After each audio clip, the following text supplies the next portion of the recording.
because we have Kate Groves. Kate Groves is from Michigan, and I met Kate Groves in Santa Fe when she worked at the New Mexico School for the Deaf. She was a teacher for middle school, and she was very supportive and influential to the Indigenous students and was a strong Silent Council sponsor. And that's where I met her. And as we got to know each other, Kate filled out an application for a Fulbright scholarship program in Rome, Italy. And she just did it just to do it. She got it. And the big conundrum, oh my gosh, should I go to Europe and leave my comfort zone and go to this new place where I know nobody and do this thing called a PhD program? Upon much contemplation, Kate decided to follow her dream and take the big plunge into the great unknown, over the waters, into the lands of Europe. And fear or not, Kate went. Kate is now living in Holland, and she is a spectacular, unbelievable human being that I compare to the fearlessness of Elena here, because Elena did the same thing when she flew out of Australia with a one-way ticket here to America. So, Kate, we're so grateful for you zooming in this evening from Holland. Of course, it's 2:00 a.m. where you're zooming in from. Thank you for being with us. Everybody, let's give it up for Kate Groves. Woohoo! So, Kate, thank you for being with us. The first question I want to ask you is, can you talk about your PhD studies and why you chose to pursue your education in Europe?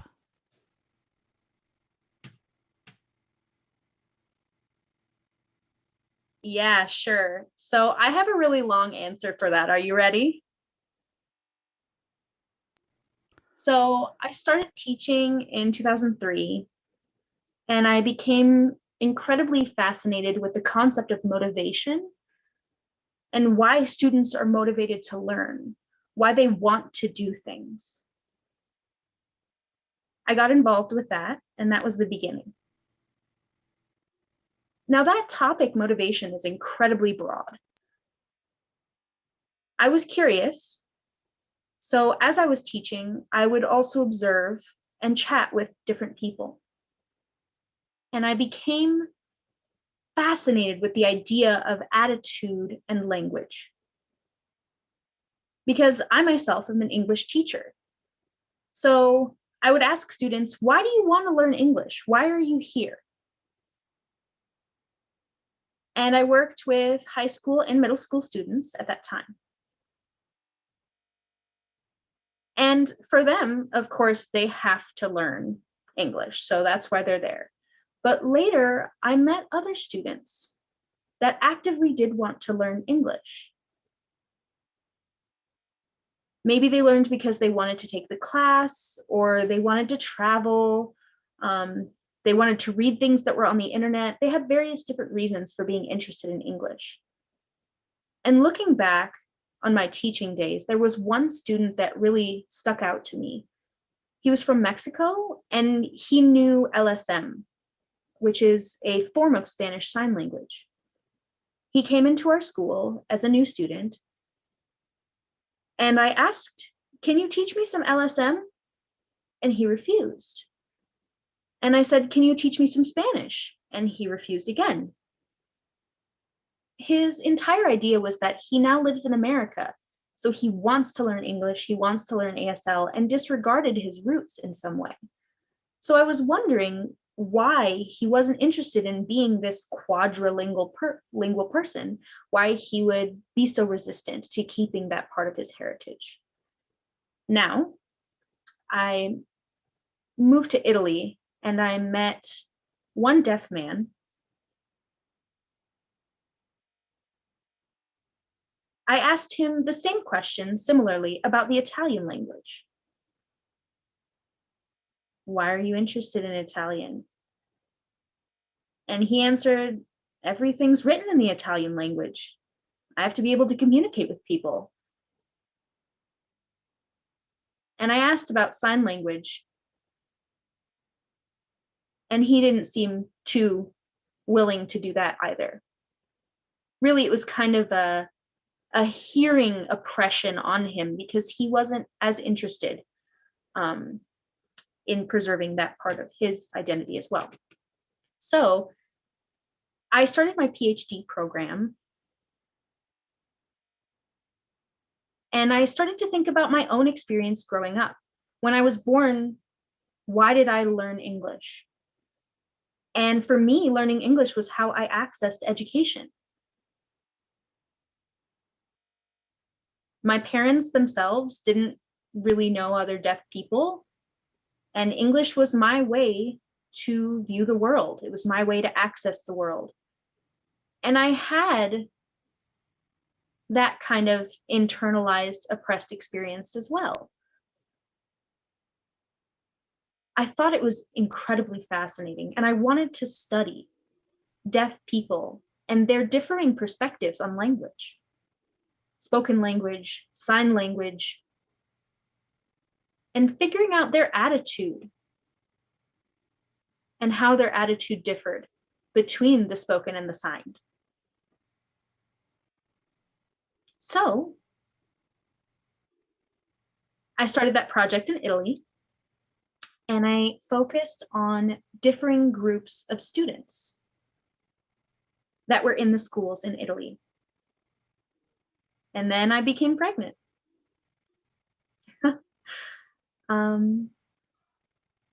My husband was living in a different country at the time. One of us was living in Holland, the other was living in Italy, and I decided to move to Holland. So I put my PhD on hold. Moving forward, I had my first kid, and I missed my project. I missed my research. I met one woman, which really, this is kind of a long story, but I met her while I was doing my first PhD program. I met her in London, and I needed a place to stay at the time. Her family offered to have me stay at their house. And the family was an American family that had moved there, so that she could pursue a PhD at a university in the UK. So she asked me, "What project are you doing?" And I said, "I'm really on hold right now. I'm looking for somewhere, a university that I can begin my research again." And she suggested that I would try her university. She said that she would sponsor me or support me through that process. And so I applied and was accepted. She knew several ASL interpreters and knew how to get access for that program, and that was incredibly helpful. There was one thing that happened. At the time, I had a professor named Robin who told me that I needed to improve in several areas, and she really kicked my butt. She said, you need to do this, this, this, this, this. And I said, thank you. I really, really needed that. So I needed that kick in the butt. And the process was slow going.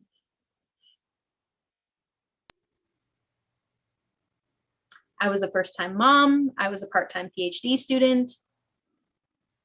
It was a lot to juggle at once.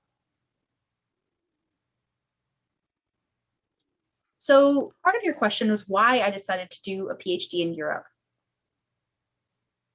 And really, I decided to do a PhD in Europe because I'm here. And I wanted to do everything all at once and be able to satisfy all the things, all my goals. So it's cheaper here as well. Tuition here is a good deal cheaper.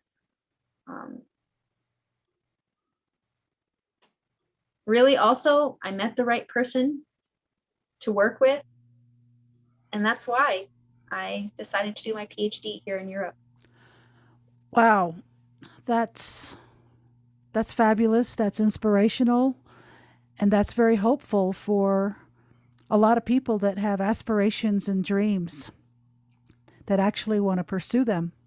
And it looks like that's exactly what you've done. So, the next question I was thinking about, and I'm really grateful that you got your citizenship in Europe through your marriage to your husband, Tobias. And that's awesome. So, you're a dual citizen now, right?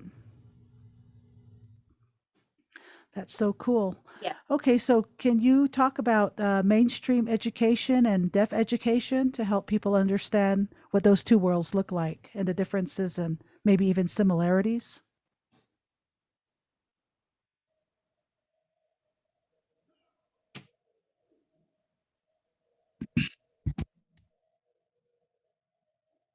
Right. And I realized I jumped in a little bit talking about the mainstream school program.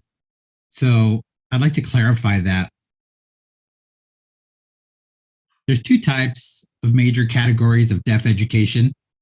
There's what you would call a deaf school, which is a traditional form of education, which is also currently shifting and has shifted with the times, along with different teaching philosophies as they've evolved. Now, that type of education at a deaf school is much more deaf centric, whereas there's other type of education and people refer to it as normal education. And I don't want to label it that, but it's there's no culture, there's no barriers, and it's there.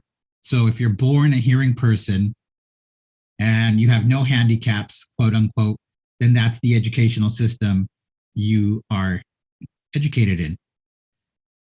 So now we're talking about options for people with disabilities. And I want to emphasize that disability. So people with disabilities can attend a public school with other children. And that type of education is referred to as mainstreaming or a mainstream education. And there's two different signs for that. There's this one where I have both hands in a 5-hand shape and I mix them together. And that's typically if there are multiple deaf students at a particular school program, which means that you would have both groups of kids, deaf and hearing, as subsets or sets in school, and they interact. Now, if you happen to be at a small school with a small district and it's a small program, then we would use a different sign like this, which is a single person being added into the mix. So it's like a single drop of water being dropped into the ocean. And that sign highlights that singularity. So in a robust mainstream education versus a deaf education, I'd say that there are all sorts of variety at schools. So, and actually, let's put the mainstream program on hold and let's focus on the deaf school type of program.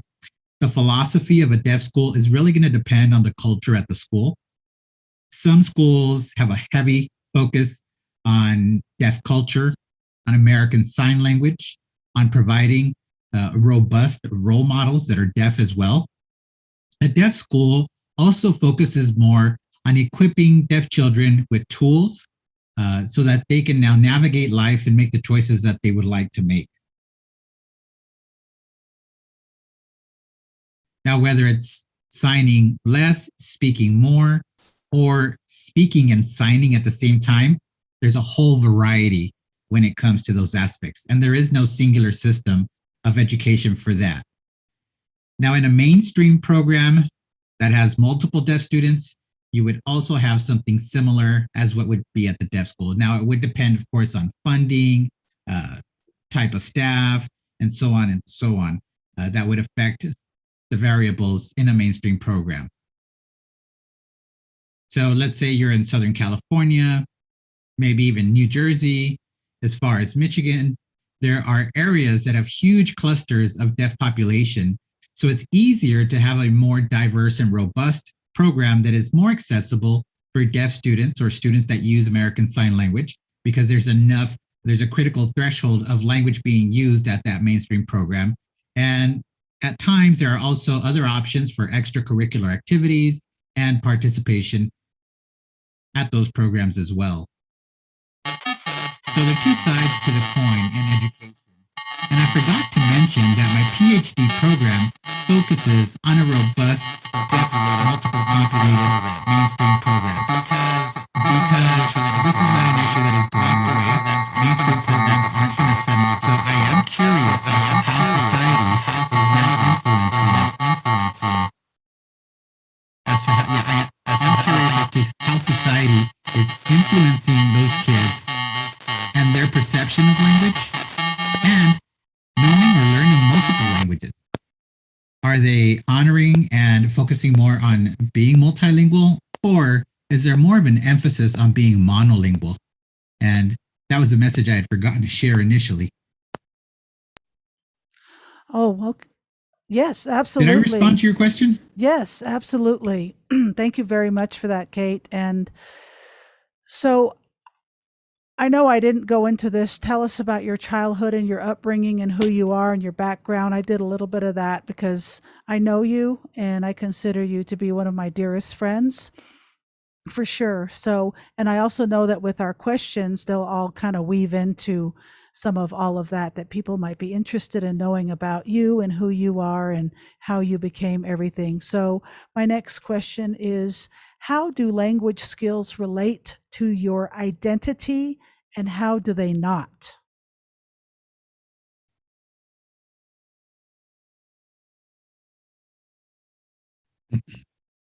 Right. And I think this is something that continues to evolve on a daily basis because I was born deaf to a hearing family. My parents had no idea about deaf people, deaf culture, and so on, but they were very open-minded. And what's important is to have access to communication.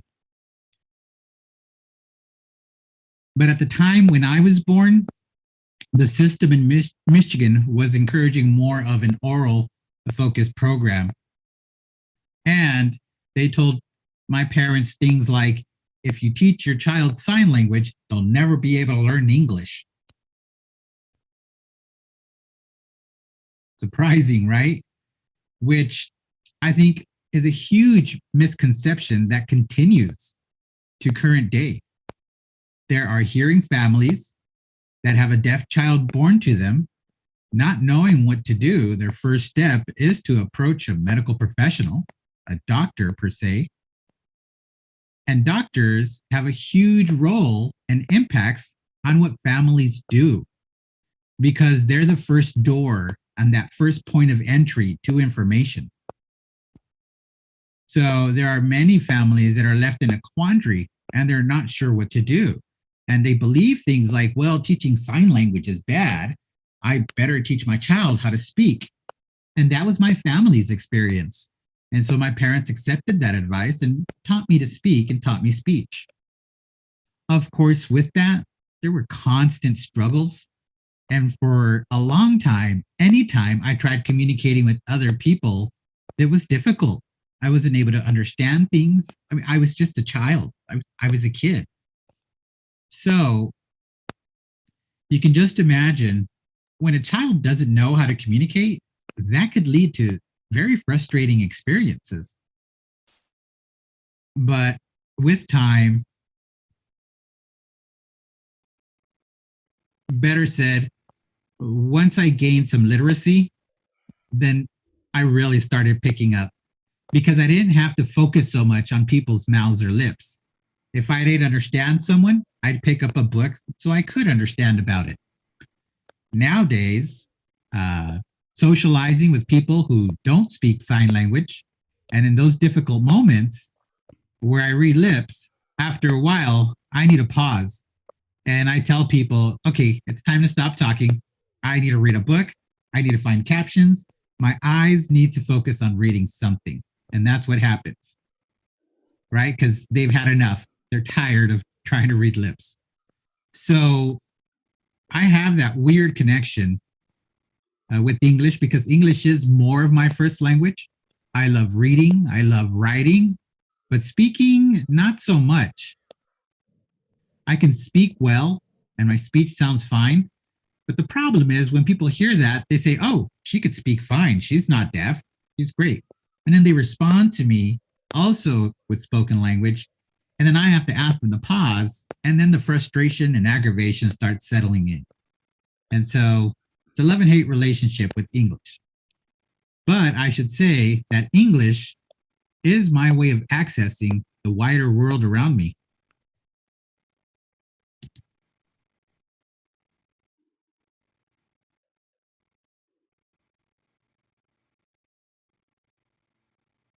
In high school, one of my classmates took an ASL class, an ASL 1 class,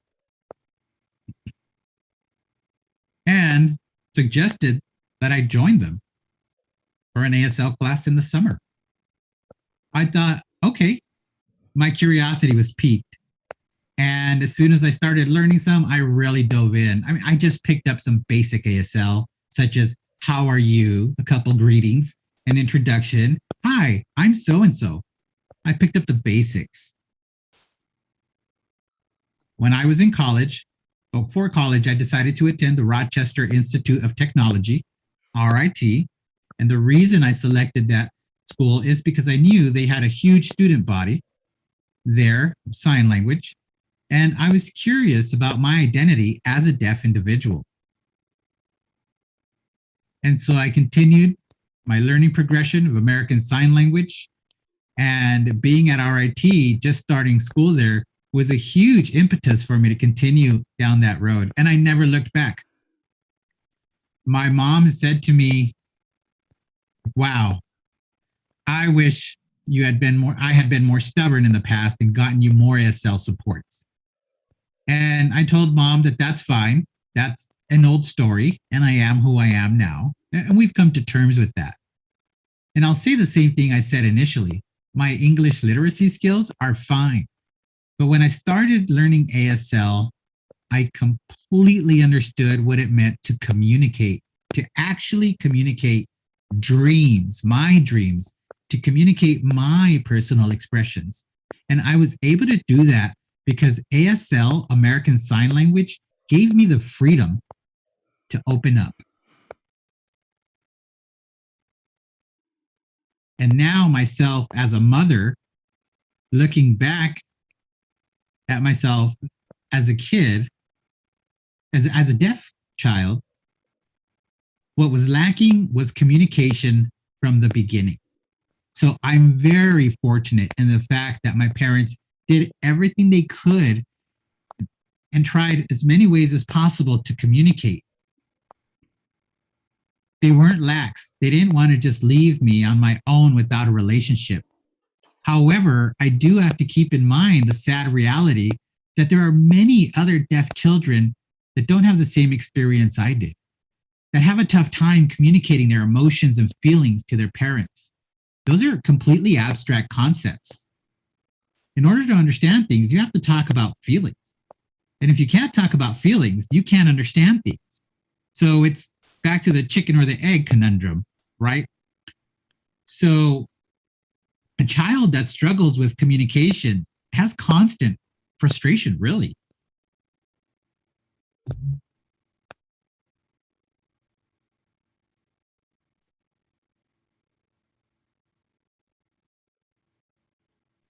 And I'd have to say that's also part of my fascination with language attitudes. How to support positive attitudes toward language so that we can help people realize that language is a necessity for communicating different purposes and different things.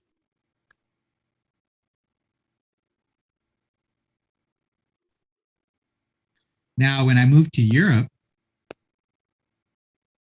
I visited various countries here, and I've also picked up some of the languages from the other countries.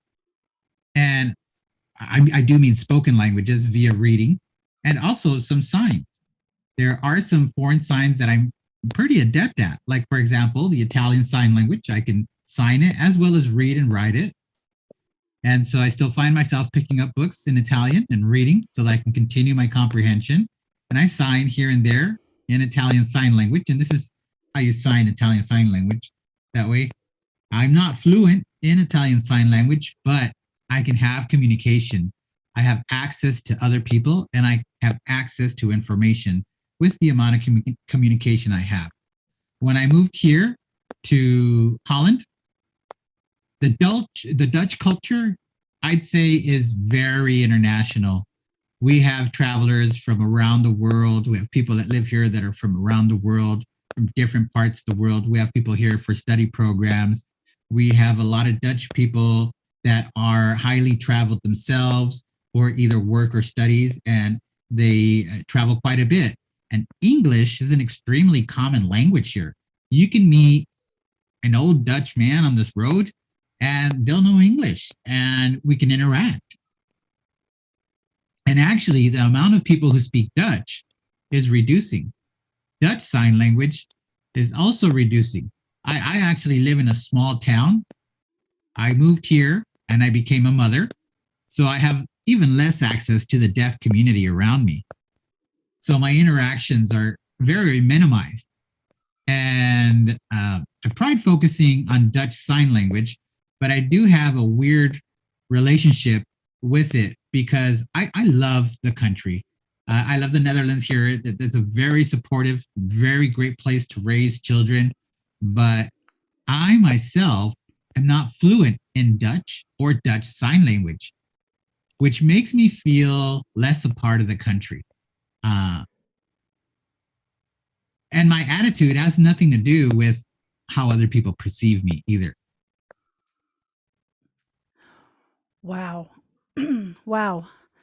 Very rich experiences for sure and well traveled. Thank you for sharing that. So, going on to the next question. Where I come from, there's a lot of ESL students, students that learn English as a second language. So, I grew up hearing the term broken English. So, as a teacher, can you talk about the label broken English?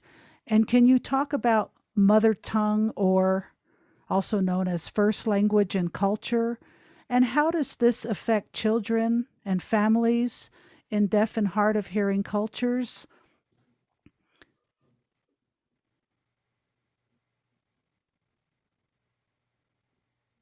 Yeah. So, really, my perspective regarding broken English is twofold. On one hand, broken English really means that that person obviously has another first language or another native language, a mother tongue, as you would say. Maybe they learned English later, or maybe they had less access to learning English.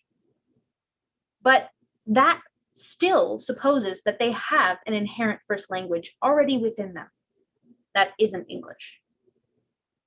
Now, the second part of my perspective on this is my perspective as a deaf teacher.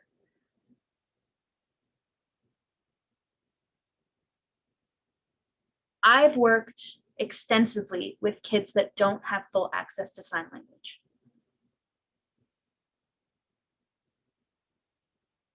If a deaf kid is born to a family that has no experience with sign language or with deaf culture, how do they give that communication and that language to their child? And that can cause the kids to not have the ability to have full access to their native language. And they don't have language acquisition. At no point can you say that they have 100% full access. And even at school, if they have access there, they're still not getting it at home. Deaf children born to hearing families have a very similar situation, but there's also a variance within different hearing families. There are some families who provide as much as possible, as much as they can. and giving tools that those kids need to access language.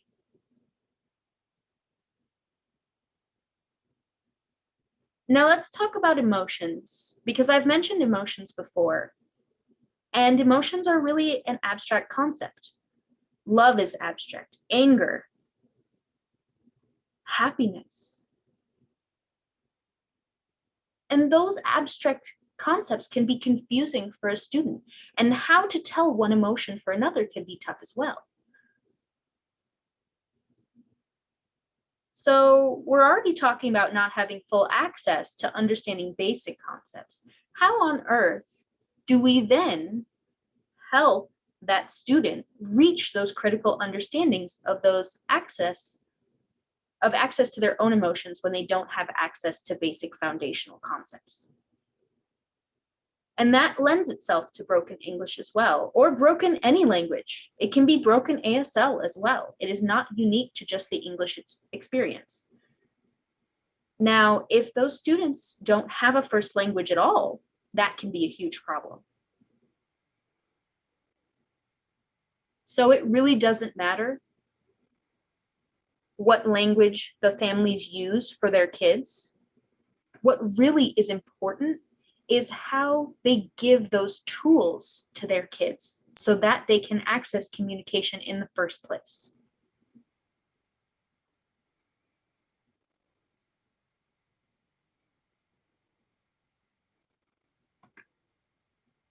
So it's important to also gauge a kid's response to communication and to be able to work with them in the most effective way possible.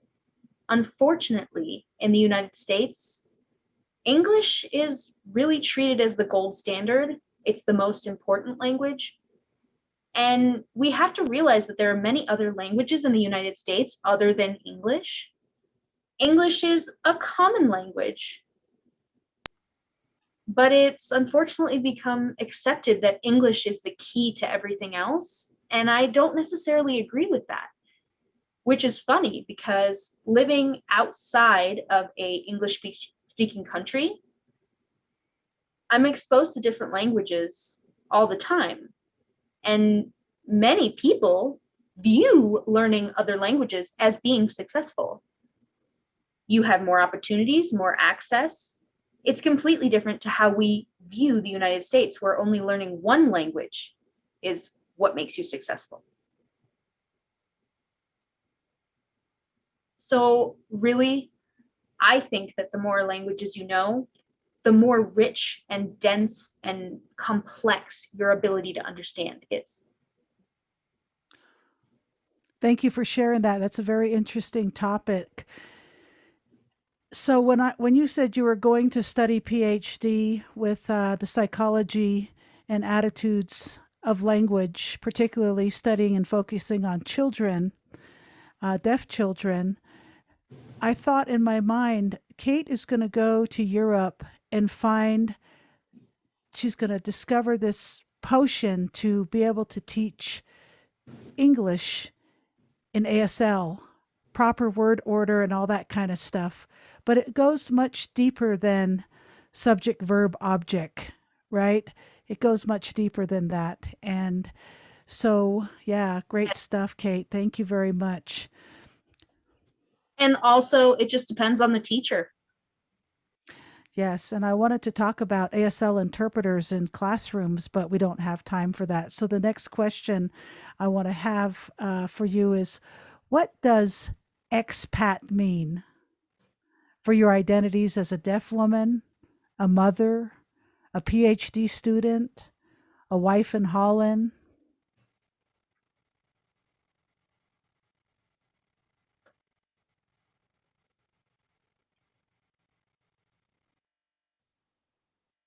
So you're asking me about what expat means, and I'm sitting and thinking hard about what my response is going to be here, because really,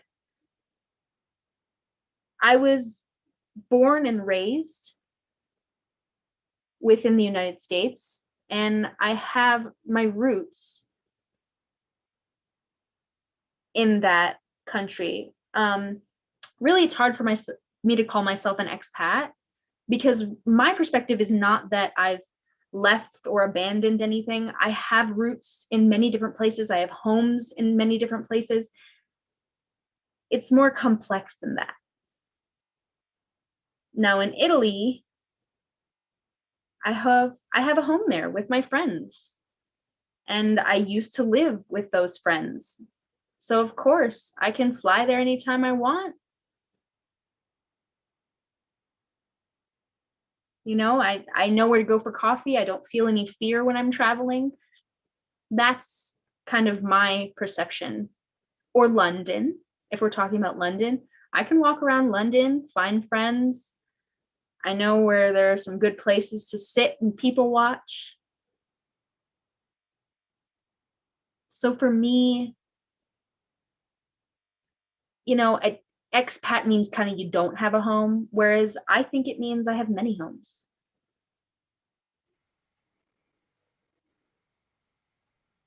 And then, yes, Holland here is home base.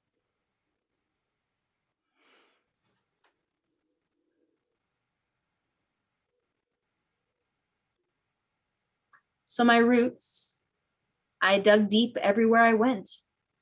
I have many different places that I call home. My roots are spread wide. Now, Delft, I use this sign here,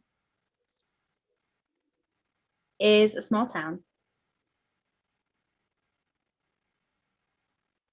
And it's a very international country because many people come here to study at this university. And there's a lot of international businesses and companies that work out of this particular area. There'll be a business with one Dutch person and one Japanese person working alongside one another.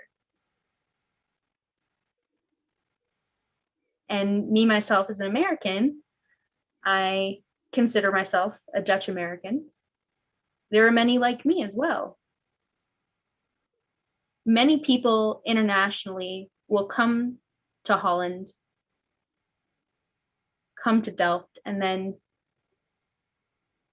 be able to commingle internationally as well, make friends with each other, make connections. And for me, as a deaf woman, having my own language, it's not difficult to communicate because it's so international. So if my hearing friends don't know about deafness, it's easy for me to bridge that gap and think about it internationally. So there was another thing you asked about, my kids and having that role as an expat, that identity. Living, working, playing, all in this place, I feel like my kids have an incredibly rich experience.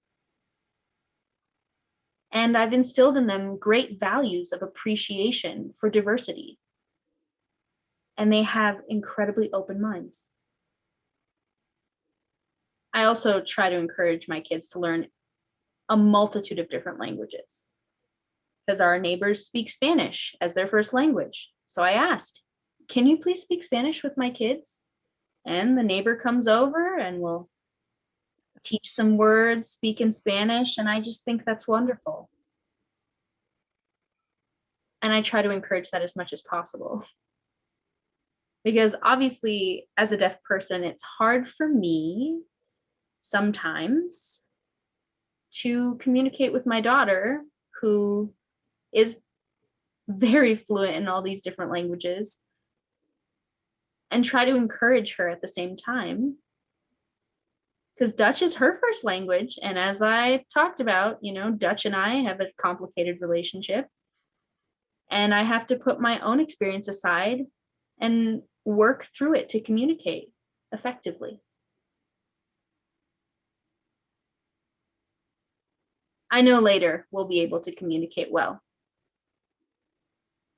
Or I guess communicate more fully. That's amazing. I wish we could all see your two girls now, but I know they're in bed, probably with your husband. So lots more to talk about, Kate, but I'm going to ask you, Hopefully they're asleep. yeah, fingers crossed there. Exactly. So the final question I have for you this evening is being our theme this year, thriving in purpose. For you, Kate, what does thriving in purpose mean?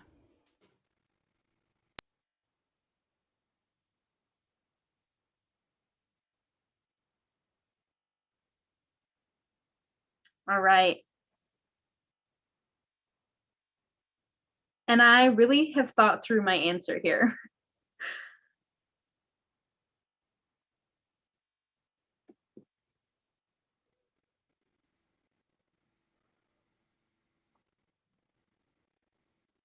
So traveling right now has become really difficult because of COVID.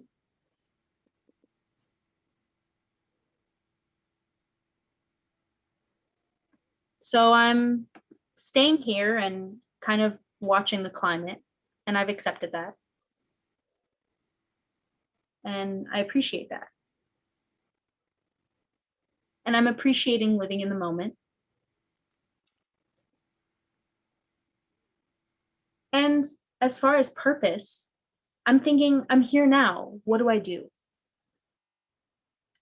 What do I do with myself? What do I do with the people around me? And try to find something that fits me and matches the here and now as well, and the future. Wow, amazing. Well, we can't thank you so much, Kate, for all those beautiful conversations we're able to have this evening in depth. And hopefully, people out there are going to get a lot from it as this will be archived into our library. But we can't let the evening go without taking a beautiful look at Miss Elena. Thank you so much for that, Kate. If you're in our Zoom, we're going to invite you very soon after we've just done this little commercial break to come in and think about these incredible words of wisdom that Kate has shared and have a discussion around it or just say hi. But thank you all for being with us. And if you're in our social media, thank you. Or if you're watching the recordings of this, we appreciate your time, essence, and energy and being with us. So I just wanted to tell you what's going on next week. Next week in the Wisdom Circle, same time, same channel, same place.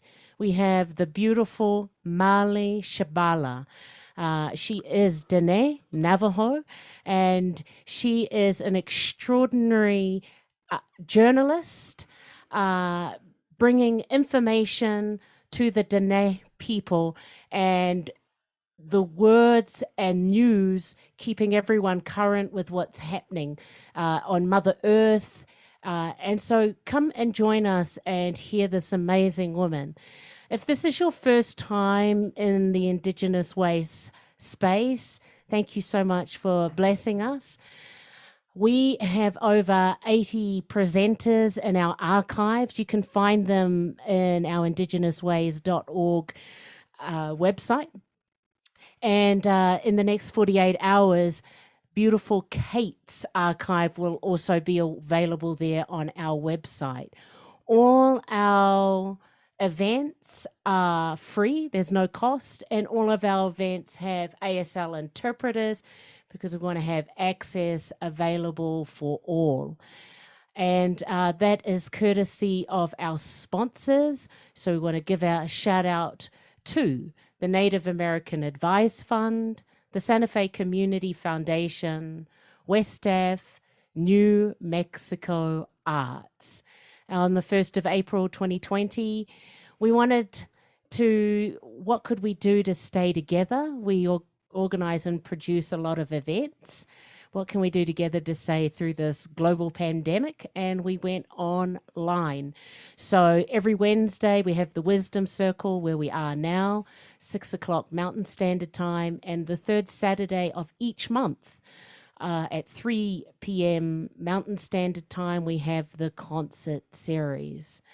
We also want to thank our board members, and also all those individual donors that have allowed us to keep going.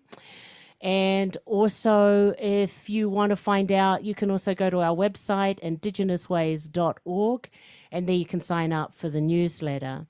What we've been doing since the end of May, we've been doing relief runs. This is made possible because of all of you. It takes a village to raise a baby. So we've been able to do 9 runs. We are going again next weekend or next week, the 18th and 19th. So we'll be going to McKinley County here in New Mexico, and also up to Black Mountain on the Navajo Nation. Thus far, we've raised, since starting this, over $75,000 to make all of these possible. We're very thrilled because we have all these incredible people who are making this possible. This will be our first run with the deaf and hard of hearing community, thanks to Dennis Long and also Arletta Toland, who is here. So we're grateful for them. And also Crystal, who is making that possible. If you want to be involved or help in any way, we've got dog food, water, mask, hand sanitizer, and loo paper. But we're taking something like 5 trucks up there. Our next run that we're doing next week, we're very grateful to the Beauty Way Foundation, Chris Averston, who's also on with us this evening, the Colorado Creating Change, Lucas Garcia, who will be joining us, the New Mexico Foundation, American Native Relief Fund, also Mogro and Vegan Outreach, who are supplying produce for this run. And all these incredible people from the community. We've had so many people dropping many items off over the last few weeks. We're just so grateful in making this happen. Also, a big shout out to Meow Wolf, who has been really instrumental behind this. We could not do this without any of you. And if you want to help, you can go to our website and the donate and help in any way you can. Now it's that wonderful, incredible time. If you are in the Zoom and you want to come and join us and say hi, or discussion with some of the things that have been sparked, it's the time to turn on your video cameras. And if you are in any of our social media pages, please feel free to put a comment on the chat box there, and we can share that. Hey, Chris and Arletta. Everybody, this is Chris Casus, Beauty Way Foundation. He's with Arletta right now in Lukachukai, L-U-K. He brought her a bunch of dog food and wood and got her some water. So Chris is helping her get her electricity all tuned in. So good to see you, Chris, little brother. And hi, Arletta. Good to see you, Christina Bueno, CB. Oh my God, Crystal, our sister from Farmington. We're meeting her next week in Shiprock. She's going to be delivering boxes to a lot of deaf families. Julie Stewart, nice to see you. And Denise Renee, and of course, our sister Missy, also known as Michelle. Good to see you all. Katie, Chris Groves, must be family there. Okay, I am going to let you guys raise your hand and go ahead and ask Kate anything you want. All right, let's start with Denise Lopez. Okay, so I can sign, but I'm not going to sign. All right, so I am a teacher for the deaf, and I just had a meeting today with my brand new student who was born hearing and became deaf because of having cancer and chemo and all that. So he's now 7, but he had the diagnosis at age 5. So I don't really know how long he's been deaf, but my question to you is, what would you advise the mother to do? I have already said everything I could say, but I just want to know what you might advise to this mom. He has language, he acquired language because he was born hearing, and he can speak well. He understands fairly clearly. He's having trouble with his language, of course. So why don't I just want to know what you might suggest telling mom?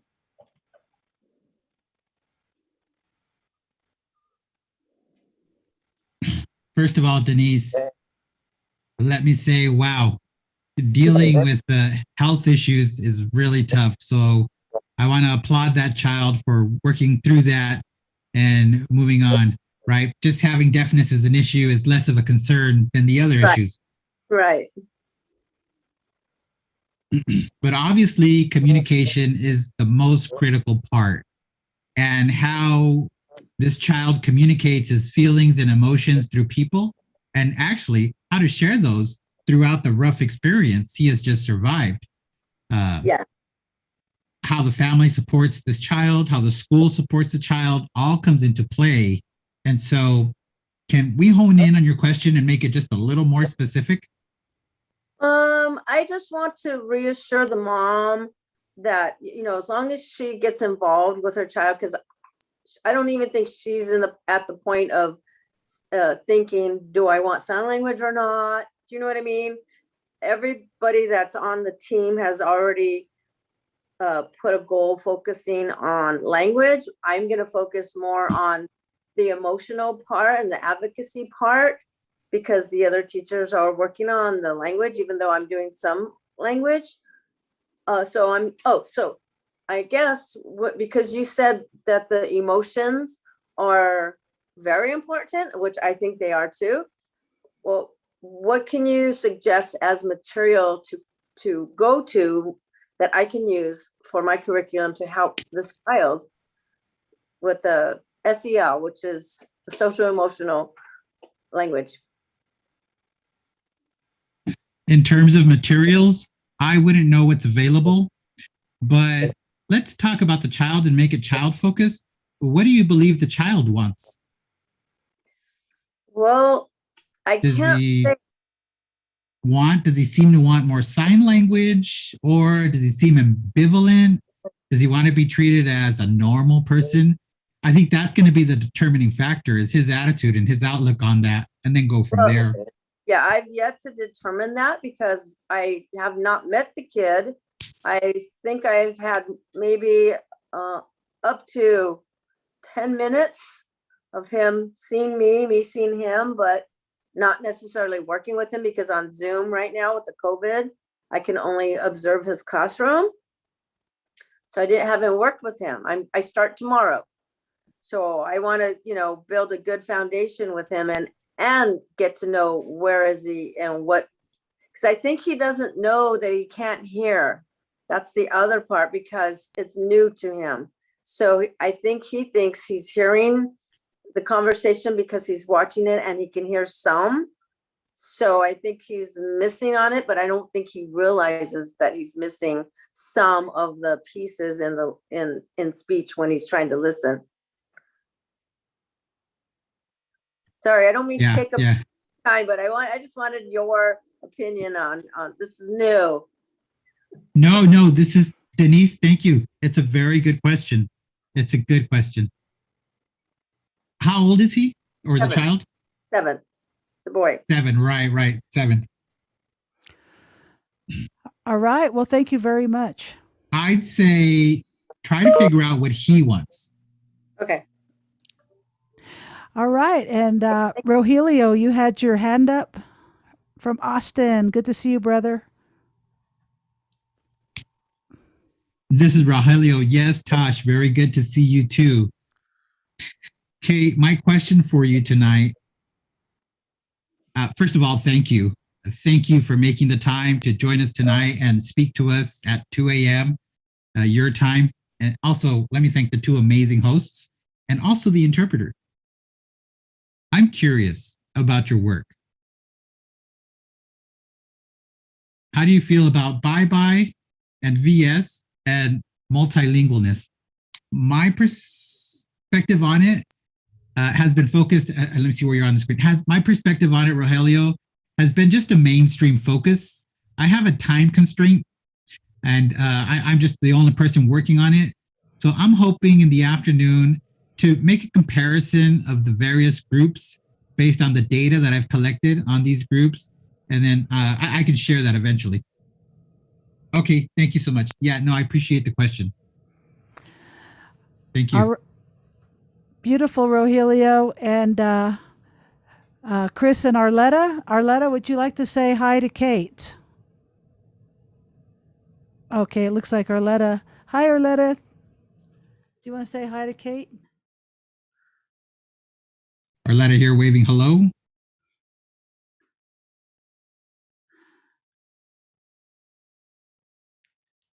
Do you want to talk, Arletta?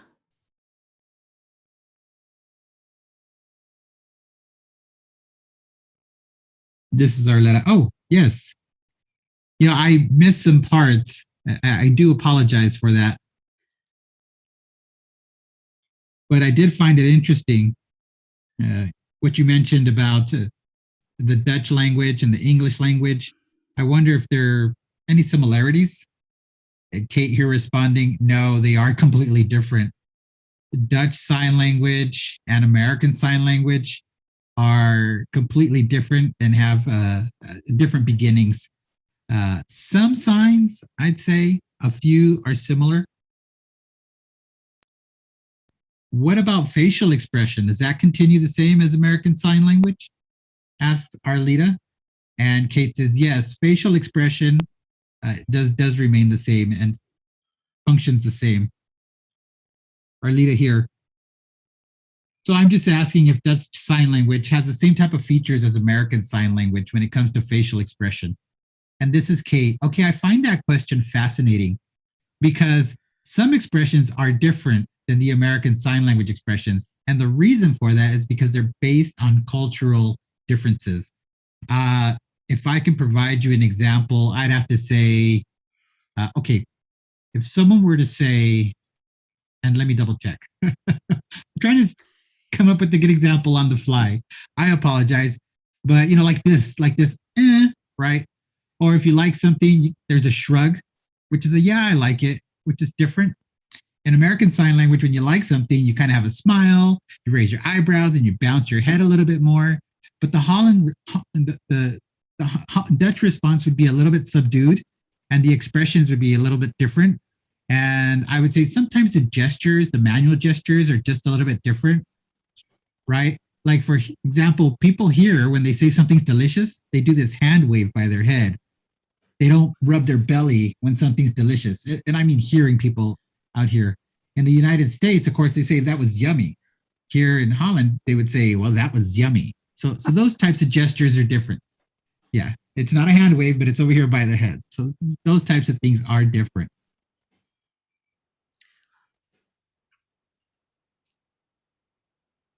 Arlita says, I remember spending time with you. Do you remember that? We went fishing together. Boy, you've changed. Of course, it's probably because you're a mother now. I'm glad to see you, and I'm glad you're doing well. Thank you so much, Arletta. It's so good to see you, zooming in from the reservation. And I see your Chris Grow. Oh, I see Lorene Demeft. Lorene, go for it.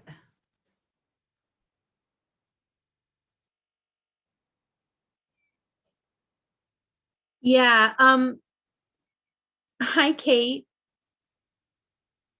I was wondering, we contacted each other a while ago, or I contacted you.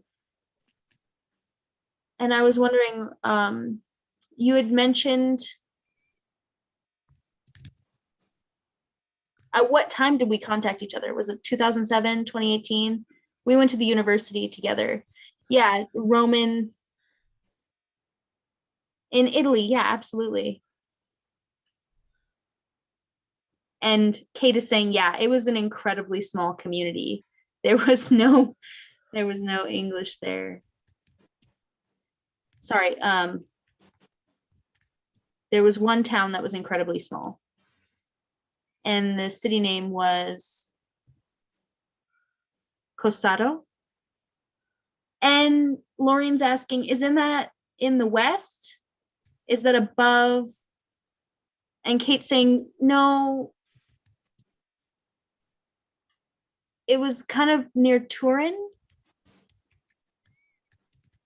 in the colder regions of Italy, near Milan.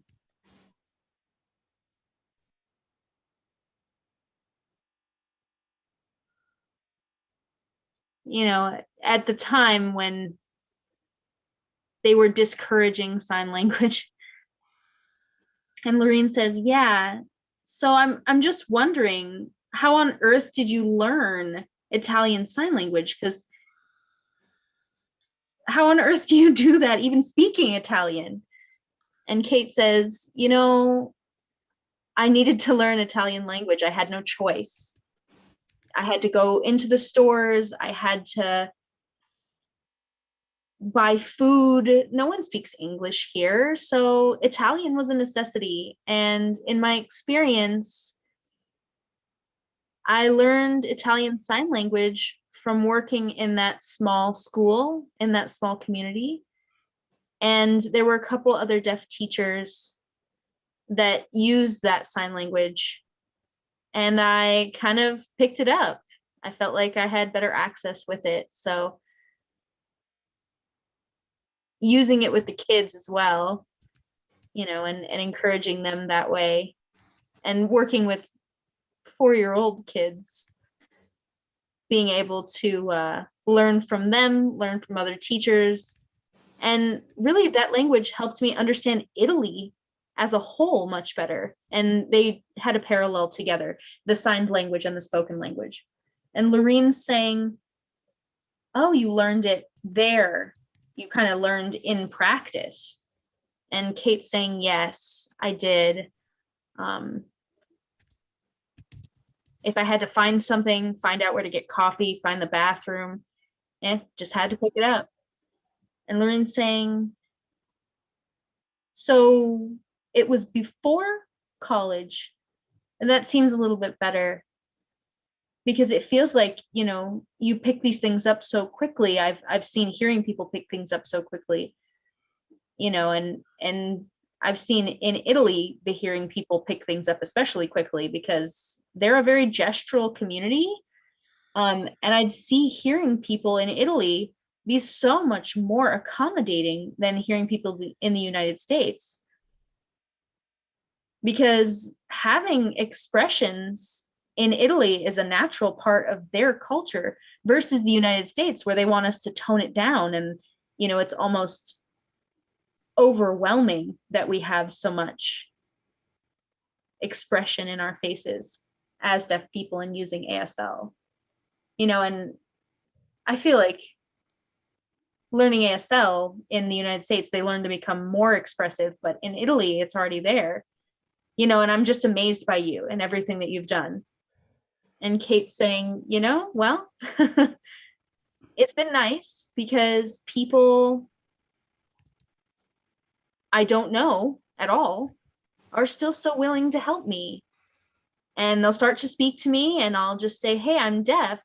And they're still just so accommodating. No one avoids me. Nothing is negative in that instance. It's just so welcoming.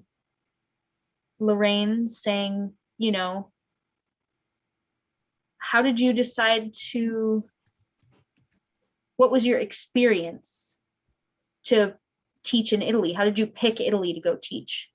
And Kate says, it happened that way. The opportunity came up and I dove in head first. I took it. I was incredibly curious, really, is the root of that. Lorene's saying, your story was just amazing. Talking about that friend who offered the program and just watching. And thanks to the producers here now, too. Thank you so much, Lorene. Thank you so much for joining us. All the way from Italy. All the way from Italy. Wow. Thank you. So, you're not from Italy? Okay. From Italy. I'm already back home in America. I was a teacher, and I am a teacher currently at a deaf school, Kate and I just have the same experience. We have very similar experiences going to Italy. So I just wanted to pick her brain a little bit. Thank you so much, Lorene. But you know what? I don't want to end the evening without giving Chris Groves a chance to say something. We're going to have to end the night. But Chris, I see the last name matches Kate, so I'm assuming your family. We just need Yes, you to I am. unmute. Awesome. Yeah, no, I am very proud of my sister. I look at her travels and her time that she spent with you guys in New Mexico, as really, she's had a very rich life, and it's really nice to see and hear her explanations of like how she lives her life and how she's trying to, pass on what she's learned to her kids. And certainly Kate's life and Kate's experiences, and thank you for having her on this. But Kate's life and her experiences have enriched us as well. So I know my parents are have listened in and do plan on listening in. My cousin has some issues in the hospital right now, so I just wanted to be here for the family. And my daughter was on a little bit earlier, and just say thanks to you at Indigenous Ways. And thanks, Katie, for sharing your experiences with us. All right. Well, thank you so much, Chris. And I want to thank everyone. I want everyone to share tonight. But, everybody, Zoom, social media, live, and those watching the recording into the future, thank you. We want to give a special shout out to our Asl interpreters always. Thank you. You all rock so amazing. Zoel, we love you. Cress, we love you. So everybody come check us out next Wednesday at the Wisdom Circle with Marley Shabala. She's an amazing Navajo traditional journalist. She has a story and a half to tell. She's been doing news on the Navajo Nation for over 30 years, and she lives in a traditional way on the reservation. Very ceremonial woman. We're really excited to have her. And lastly, we want to thank the one and only Kate Groves, who's making it happen. We love you, Kate. Keep rocking. And come back to America, please. We miss you. Thank you, everyone. Have a great night. Be safe. We'll see you next week. See you, Crystal, next week. Thank you. Give Bear a big hug.